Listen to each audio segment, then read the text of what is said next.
My name is Camille Cook, and this is my presentation number 2. I'm currently a senior at the U of A, and my chosen degree is in public health. And I've decided with that degree that I want to be a pediatric nurse, and this presentation will explain why I've chosen this career path. I'll be the first person to say that I don't want to have kids. So you might ask why I want to be a pediatric nurse. Well, I like kids. That's not the reason. I just enjoy being able to be around them and have fun with them, and at the end of the day, when our time is over and the diapers are full, I enjoy being able to give them back to their parents. I mainly chose working in a medical environment with children because of a very special young lady by the name of Nicole. We met when I was a freshman and she was a sophomore in high school, and neither of us really had very many friends, so I think that was one of the main reasons we became really close friends. She was not your average 16-year-old, at least when I met her. Her nickname around the school was the Unabomber. This might not seem like the nicest nickname in the world, but there was a reason behind it. A few months before I had gotten to the school, she'd got pink eye in one of her eyes, and it had crossed over into the other eye. And because of it, she was very, very light sensitive. And despite the medication that she was taking, it just hadn't cleared up. So as a result, she had to wear really thick sunglasses, and her hood was always pulled over her head to block out as much light as possible. So ultimately, she ended up resembling the infamous Unabomber, and that's where she got her nickname.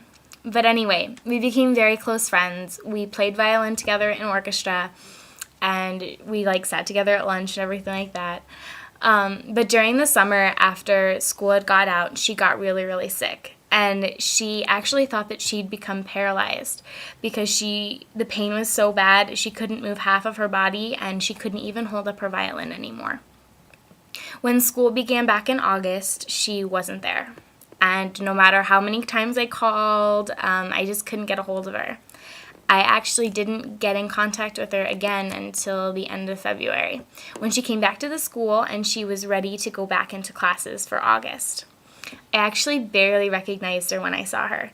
She seemed paler than I remembered, but she didn't have any sunglasses on. Her pink eye had fully cleared up. But she was bald. And I didn't know how to exactly ask her where her hair went because I knew under the hood before that she had hair.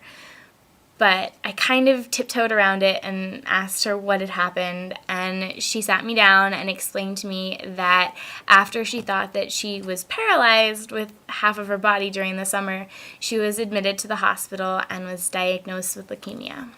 And she'd recently become bald because of the recent bouts of chemotherapy.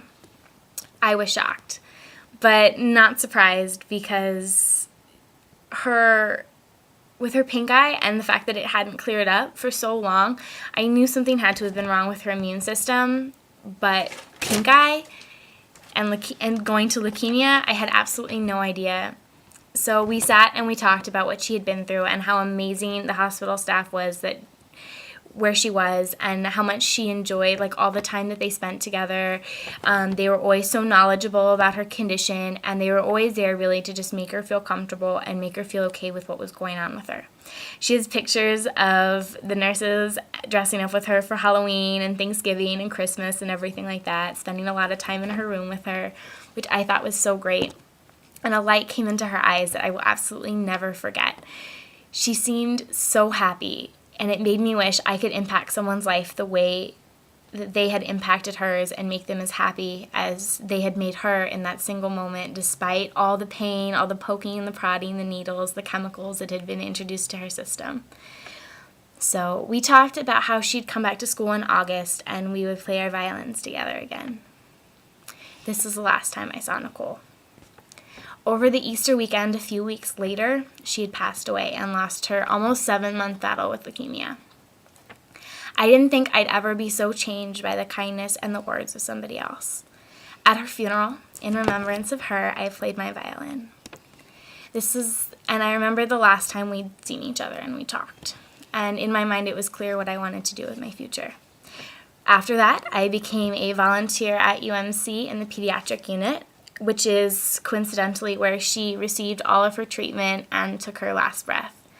I have now been there for over 4 years, and all I can do is hope that in my future career and in my volunteering that I've impacted somebody's life the way that her hospital staff impacted hers, or the way that she eventually impacted mine.